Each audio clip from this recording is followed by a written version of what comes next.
My name is Zane Norris. I'm 21 years old.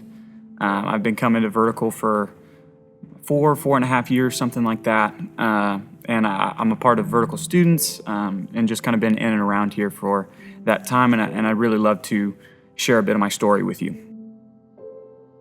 About 2.5 years ago, something like that, I was really broken. I was in a hard spot.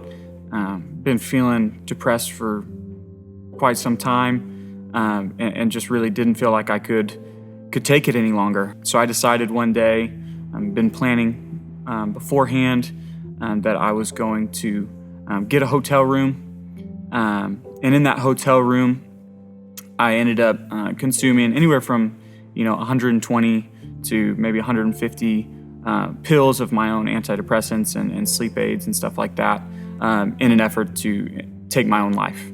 Just really broken, really hopeless, and not really having any answers other than that. Trying to describe the way I felt and the thoughts that were going through my head feels a bit like trying to describe a color to somebody who's never seen that color before. There's just like a certain level of understanding on their end, and even on my end, that I don't know how to say it, but the word I would use that kind of best describes it would be hopeless.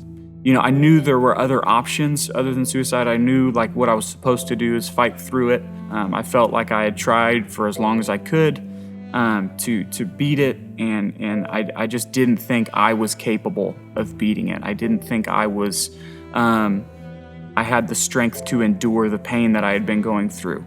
And so there's a level of hopelessness that I felt in that moment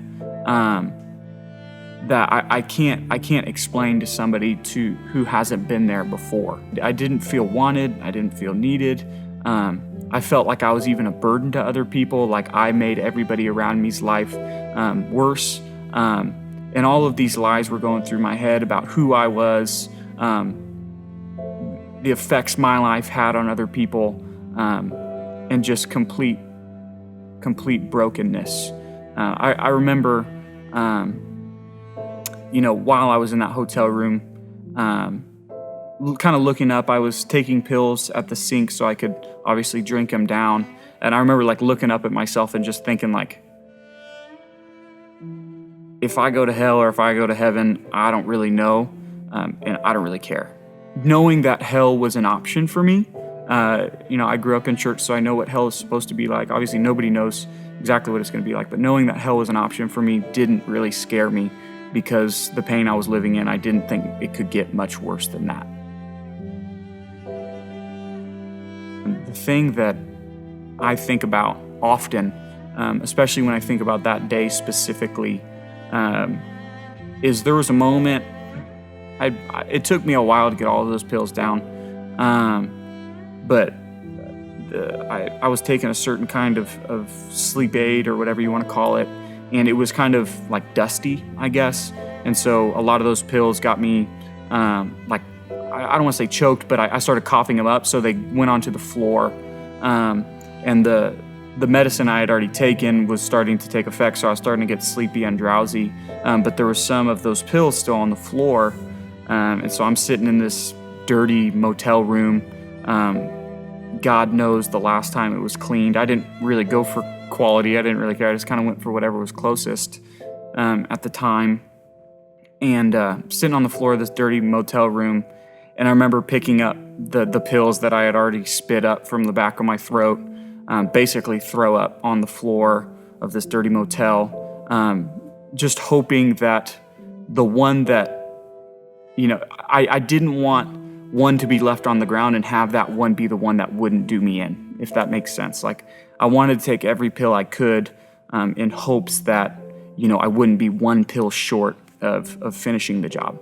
And in that, obviously it's kind of gross, but that just shows how badly I wanted out.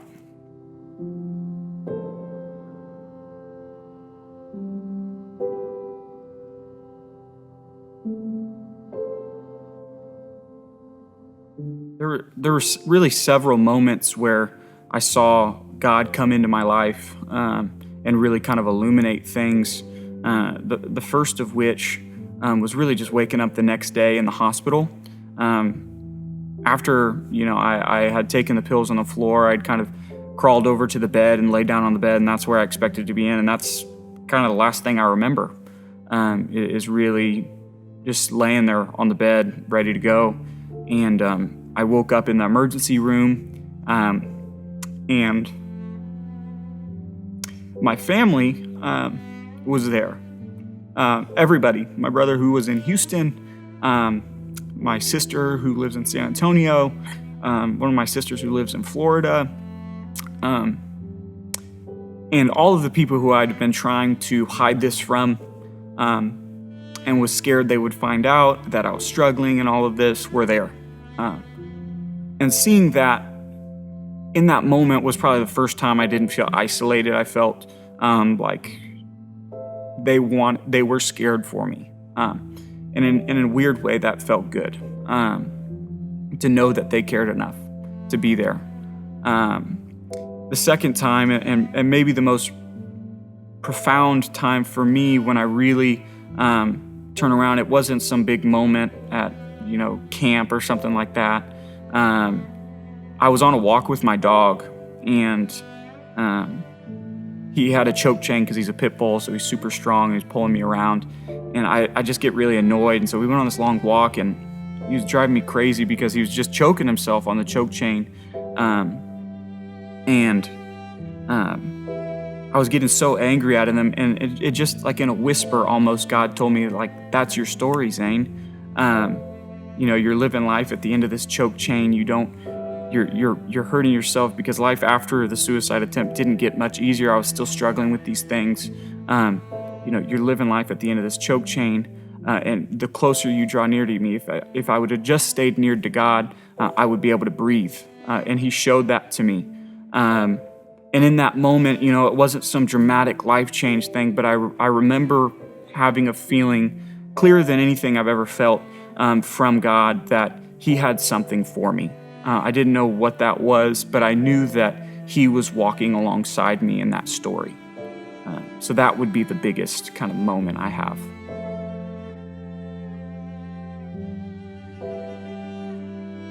A few Sundays ago, Pastor Sean spoke life and encouraged me into a calling on my life, and it meant the world to me. I've been not struggling isn't the right word, but really more so, I just had things stirring up in my heart for students and student ministry, and I've just been really excited about what God's doing in that aspect and area of my life and in the student's life, and I didn't know what to do with it. And in that moment, when Pastor Sean spoke into me like that, it really provided clarity. And the first, for the first time, I really had a peace about knowing that God not only loved me and cared for me, but He had a calling and a purpose on my life. What that looks like, I don't know, but knowing that God designed me for a purpose and He gave me reason and calling, there's a level of peace that comes with that I can't, again, I just can't describe. It's still hard. I never want to say that Jesus changed my life, even though He did. I always try to say that Jesus is actively changing my life. There are still parts of me that are completely broken. I can't count on two hands, all the things I've done today that I shouldn't have done, and all of that. But I know that God is actively working in my life, and He's doing things in my life. And even though I may not be able to see it, He's moving and shaping my heart and giving me new callings and new visions and new. He's created in me a new heart. And with that, I'll be getting married in October to the love of my life, the girl who's been with me through it all, and I just couldn't be more excited about all that God's doing in my life, despite all the brokenness of my past and even my present.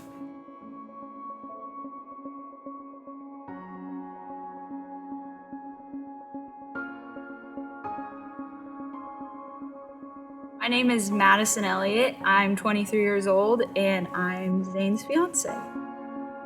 To me, Zane's story just reminds me of God's faithfulness.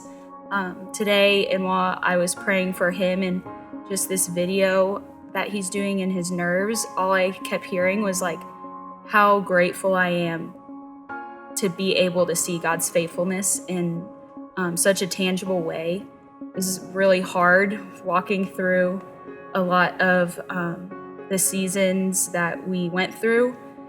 But even during it, I think that I was not only able to see like how good God was to me to give me peace through all of it, but also just that I can see miracles happening still, not just in the Word, not in the Bible, but I get to see miraculous healing happening here on earth.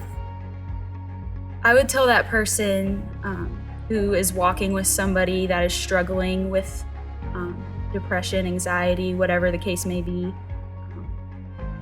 that you can't fix them yourself. You can't be Jesus for them, but you can be a vessel. You can ask the Holy Spirit to use you as a vessel. You can ask that the Lord would give you opportunities to encourage them, to love them well, to speak truth and life over them. You can't expect to be the one to save them. That's Jesus's job, and he's faithful to do that. But it can be hard to not desire to be the one that fixes it all, because it's painful not only for them, but it's painful to watch yourself. And so just ask to be used as a vessel, and then that God would give you peace through it. In those moments, like if I was talking one-on-one with someone who's struggling,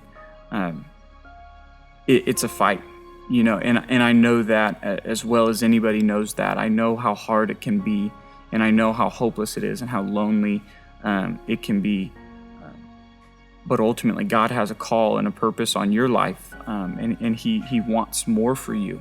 And I'm not here to tell you that, one day you're gonna be here and you're never gonna struggle with depression again. You're gonna have this amazing, Jesus moment where boom, you're healed. I hope that happens. I hope that happens for me still. But ultimately, like, my depression, anxiety is still a struggle that I deal with, not as often or as harshly as I used to, but it's still a struggle. And so my prayer for you isn't necessarily that you would, just keep pressing forward in hope that, you would be healed from this depression, but rather you would allow God to use you, and you would open your heart to hear how God wants to move in your life in spite of your stories, and in spite of the things you've gone through. I know it's hard. I know I have a fiance, and I'm excited about things that are going on in my life, but if my hope was in my relationship with Maddie, that can be taken away at any moment. My ultimate hope is in the fact that Jesus died on the cross for me, and I meant that much to him. And so I want you to see that you have hope, and there's nothing that can break that hope. There's nothing that can break what Jesus did on the cross for you.